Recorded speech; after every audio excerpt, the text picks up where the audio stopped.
Donc pour les infos du sport, Laurent Bezeau, coach de Brest-Arvor, votre réaction après ce match? Beaucoup de satisfaction parce qu'on avait, après le match de la semaine dernière, qui avait présenté un scénario qui pouvait nous mettre dans un sentiment de non-vigilance. On craignait un petit peu, l'écueil byzantin, donc satisfaction parce que on a réussi en première mi-temps à ne pas plier quand ils ont mis un temps fort, et en deuxième mi-temps on a bien redémarré, on a creusé un écart assez tôt qui nous a permis de gérer. Eh ben merci. Les infos du sport, Eric Maté. Donc Eric, une bonne première mi-temps, malgré vous avez la possibilité de revenir au score 2-3 fois sur des arrêts de Marion, et puis une deuxième mi-temps un peu plus difficile. Ouais, on a bien démarré la rencontre, ce qui était plutôt peu fréquent chez nous. Malgré tout, en milieu de première, on a quand même un gros passage à vide. On passe à -6. Les filles ont quand même bien réagi et ont eu de l'orgueil pour revenir dans la partie. On revient à 3 buts, ce qui est plutôt bien. Après, je crois que ça doit être le match où on loupe le plus de tirs. On a vraiment un échec au shoot dans ce match-là. On a énormément touché aussi les montants du but. C'est sûrement la faute aux gardiennes qui ont été bonnes et du coup qui nous obligent à prendre plus de risques sur nos shoots. Donc on a vraiment loupé beaucoup trop de choses au tir pour espérer gagner la rencontre. À l'inverse, elles tout leur réussissait en attaque, donc on a eu du mal à les contenir, notamment sur cette entame de la deuxième mi-temps. Voilà, effectivement, pourtant Marion avait fait une très belle entame de match qui nous laissait espérer et qui a permis, je pense, à l'ensemble de l'équipe de se révolter. Voilà. Maintenant, pas oublier que quand même Arvor est un client, c'est pas perdu depuis le 9 octobre, donc même si je pense qu'il y avait un semblant de place à un moment donné pour aller vers la victoire, c'est quand même une belle équipe qu'on a en face de nous, et le plus important pour nous reste quand même la semaine prochaine. Tout à fait, c'est ce que j'allais dire, c'est qu'effectivement ce match, on attendait un exploit, l'exploit n'est pas venu, maintenant il va falloir se remobiliser pour la suite et puis les prochains matchs qui sont vraiment cruciaux.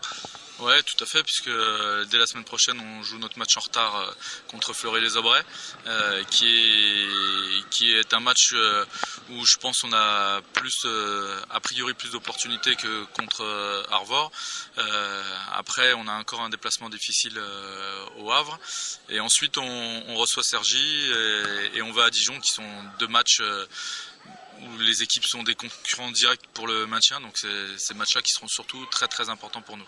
D'accord, merci Eric, et on suivra donc à Fleury, Cergy et Dijon. On espère que le SBF fera ce qu'il faut pour se maintenir. Merci Eric.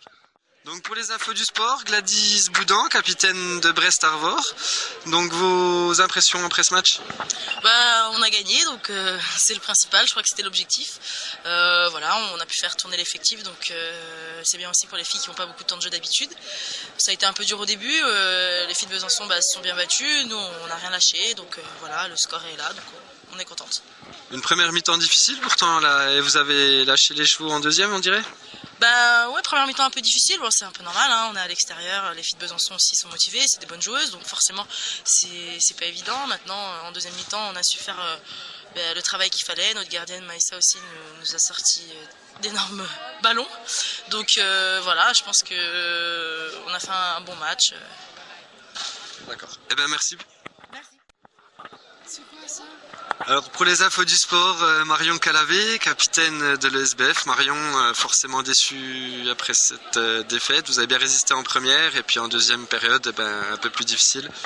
C'est ça qui est rageant, c'est que par rapport au match de la semaine dernière, qui était un petit peu un non-match en Coupe de France, au vu des circonstances dans lesquelles on est allé là-bas, notamment avec plein de blessés, on tient bien la première mi-temps, on les embête beaucoup, et c'est vrai que de voir la deuxième mettre un but en un quart d'heure, le deuxième au bout de 20 minutes, voilà, quoi, elles les embêtent, nous on n'en met pas, l'écart se creuse, et c'est vrai que ça n'a pas du tout la même image que la première mi-temps. Pour autant, la défaite est logique, maintenant il va falloir se mobiliser et puis repartir d'avant pour le match à Dijon. Oui, c'est sûr, je pense que peu d'entre nous pensaient faire un exploit, même si tout est possible. Mais on a encore, depuis le match de Nîmes à Nîmes, on monte un petit peu en puissance, on est beaucoup plus régulière, on se trouve mieux, le jeu est plus fluide, c'est moins haché qu'en début de période, et c'est vrai que maintenant, si on est beaucoup plus concentré, théoriquement, petit à petit, ça devrait aller rester assez positif et en s'améliorant, et contre Dijon, de toute façon, on a une belle revanche à prendre, puisque la défaite à la maison, c'est moyen, donc on verra. Eh ben, on vous le souhaite. Merci Marion. Alors pour les infos du sport, les sœurs Filipovic, donc Ivana de l'ESBF et donc sa sœur de Brest, Bilana, donc de Brest-Arvor. Donc Bilana, votre impression après ce match? Oui, ça va. Nous déjà savions on va gagner. Non, parce que dernière semaine, nous avons gagné 11 buts. Donc, ok, c'est ici domicile. Besançon, c'est un peu difficile. Comment se dit, partir un match, venir un match. Mais ok, ça va. Regarde, c'est 10 buts pour nous, donc ça va. Donc satisfaite? Ouais, vraiment content. Ouais. Ivana, forcément un peu moins satisfaite. Un petit mot avec votre français? Oui. I'm so sad because I didn't win my grande sœur parce que c'est bon. C'est pas bon pour SBF parce que, ok, c'est la vie. Merci Ivana. Bon, donc pour les infos du sport, Christophe Maréchal, ancien coach de l'ESBF et surtout coach actuel de Fleury. Donc vous rencontrez l'ESBF vendredi. Christophe, vos impressions sur ce match? Elles sont forcément faussées parce qu'on a senti que Besançon, à partir du moment où il y avait un écart substantiel, elles ont un petit peu lâché le match. Il a sorti ses joueuses, je dirais, clés. Ce qui est intéressant, c'est la première mi-temps où elles ont été capables de résister. On a vu une équipe de Besançon qui défendait bien, qui était agressive, qui faisait quelques belles montées de balles, qui avait bien leurs enclenchements, c'était bien huilé. C'est pour ça qu'elles étaient seulement à 3 buts d'Arvor. Donc je vais surtout bosser sur cette première mi-temps pour essayer de remporter les 3 points la semaine prochaine. D'accord, et ben merci Christophe.